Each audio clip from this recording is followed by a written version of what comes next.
Mga kaalagad, welcome back sa ating part 3 ng reaksyon natin sa naging live ni Krishna. Kung napanood ninyo ang part 1 at part 2, napag-usapan natin ang tungkol sa tattoo ni Krishna, ang mga naging misleading na post ni Good Vibes at ang mga komentong nagsasabing nagbago na raw siya dahil nagkapera na siya. Pero hindi pa doon natapos ang usapan, dahil habang nagpapatuloy ang live ni Krishna, may binasa na naman siyang comment. At ang sabi, kapag nagpatattoo ka, hindi na kita idol. Ayan na naman mga kaalagad, no? Isang simpleng desisyon tungkol sa katawan ni Krishna, ginawang basihan kung susuportahan pa ba siya o hindi. At dito naging diretso ang sagot ni Krishna mga kaalagad. Hindi na paligoy-ligoy si Krishna. Parang ang punto niya, kung ayaw mo na siyang idol dahil nagpatattoo siya, okay, hindi kanya pipilitin. At ito ang isang bagay na gusto kong bigyan diin bilang isang supporter. Hindi naman talaga dapat namimilit ang isang creator ng kanyang viewers mga kaalagad. Kung gusto mong manatili, manatili ka. Kung gusto mong umalis, okay lang din. Dahil ang tunay na suporta, hindi naman dapat may kondisyon na susunod ka lang sa gusto ko, saka kita susuportahan. Ito ang mas mahalagang sinabi ni Krishna. Parang malinaw sa kanya na ayaw niyang mamilit ng supporters. Ayaw niyang sabihin na wag kang umalis. Ayaw rin niyang pilitin ng isang tao na suportahan siya. Ang gusto niya, kung sino ang tatanggap sa kanya ng buo, yun ang taong gusto niyang manatili. At para sa akin, may sense yun mga kaalagad. Dahil hindi naman kailangang pare-pareho tayo ng gusto. May taong gusto ang tato, may taong ayaw, may taong gusto ang buhok na mahaba, may taong gusto ng simple. May taong may gusto na sa style ni Krishna, may taong hindi. Normal lang yon mga kaalagad. Pero hindi ibig sabihin na kapag hindi mo gusto ang isang desisyon niya, kailangan mo nang insultuhin siya. Kung hindi ninyo gusto ang tattoo ni Krishna, walang problema. Hindi naman niya kayo pinilit na magpatato rin. Kung hindi na siya pasok sa preference nyo bilang idol, choice nyo yon, no? Pero sana wag nating gawing dahilan ang isang tattoo para atakihin ang buong pagkatao ng isang tao. Dahil may malaking pagkakaiba ang hindi ko gusto ang tattoo niya at dahil nagpatattoo siya, masama na siyang tao. Magkaiba yon mga kaalagad. At habang pinapaliwanag ni Krishna ang kanyang side, napansin mo talaga na natatawa na lang siya sa dami ng issue. Ang punto niya, nagpatattoo lang siya. Hindi naman siya gumawa ng krimen. Hindi naman siya ng agaw ng buhay ng ibang tao. Hindi naman siya ng apak ng ibang tao. Naglagay lang siya ng art sa balat niya. Pero kung tutuusin mga kaalagad, parang mas malaki pa ang naging issue kaysa sa mismong tato. At dito talaga tayo mapapaisip, bakit nga ba kailangang palakihin ng palakihin, no? Sinabi pa ni Krishna na kahit punuin niya raw ng tato ang kanyang katawan, wala naman daw mangyayari sa ibang tao. Balat niya yon, katawan niya yon, at kung doon siya masaya, bakit kailangang makialam ang ibang tao? Siyempre, may karapatan tayong magbigay ng opinion, pero may limitasyon din. Hindi porket public figure o content creator si Krishna, ibig sabihin wala na siyang personal na choice. May sarili pa rin siyang buhay. At ito ang isa sa pinakamatibay na punto niya. Paulit-ulit niyang sinasabi, kamay lang niya ang magbabago. Magkakaroon ng tato, mag-iiba ang hitsura, pero hindi ibig sabihin magbabago ang ugali. At yun ang dapat nating tandaan. Ang tattoo ay nasa balat, hindi sa karakter, hindi sa puso, hindi sa pagkatao. Pwedeng punuin ng tattoo ang kamay, pero hindi nito otomatikong pinupuno ng kayabangan ng isang tao.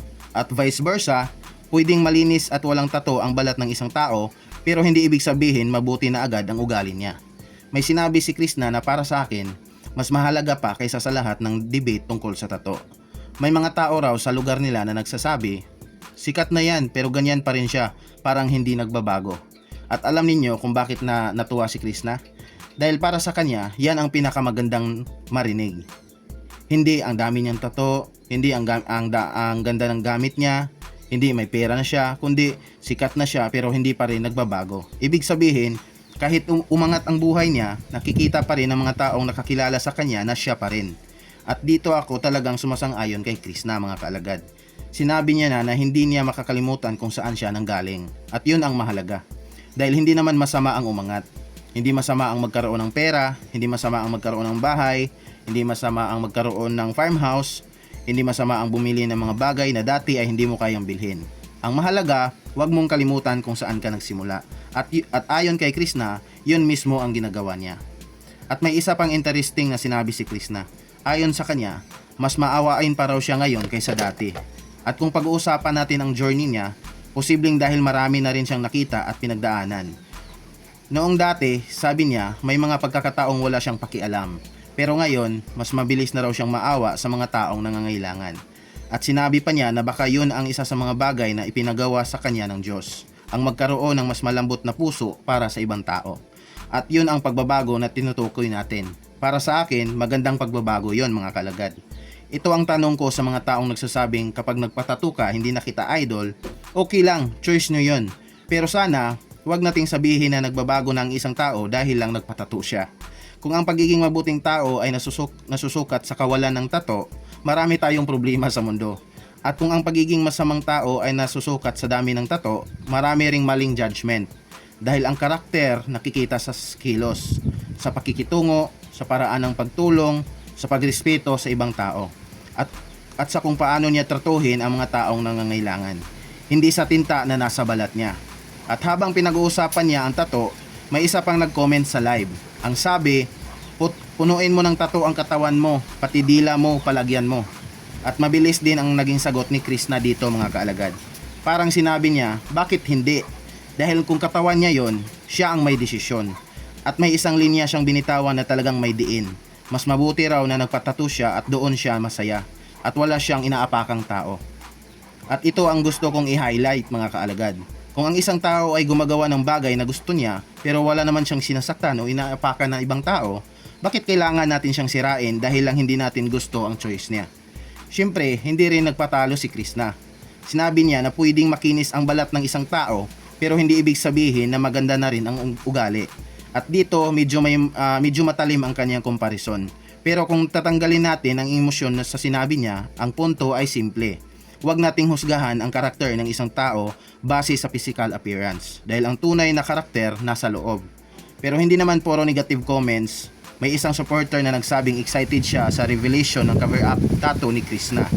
At dito, ibang Krishna ang nakita natin. Parang naging excited siya habang kinukwento kung gaano siya kasaya noong nagdesisyon na talaga siyang magpatato. Sabi niya, ilang araw bago yon, hindi na raw siya makatulog ng maayos dahil excited siya. At noong final na ang decision niya, parang gumaan ang kanyang pakiramdam. Parang may problema siyang matagal na iniisip, tapos biglang nawala ang bigat. At para sa akin, yan ang mas magandang side ng tattoo story mga kaalagad. Hindi yung endless debate sa comment section, kundi yung may isang bagay na matagal nang gusto ang isang tao at sa wakas ay nagkaroon siya ng pagkakataong gawin ito. Ang sinabi pa ni Krishna, parang gumaan daw ang kanyang isip nang sabihin niyang magpapatato na ako. At kung tutuusin mga kaalagad, hindi naman natin kailangang maintindihan lahat ng reason niya.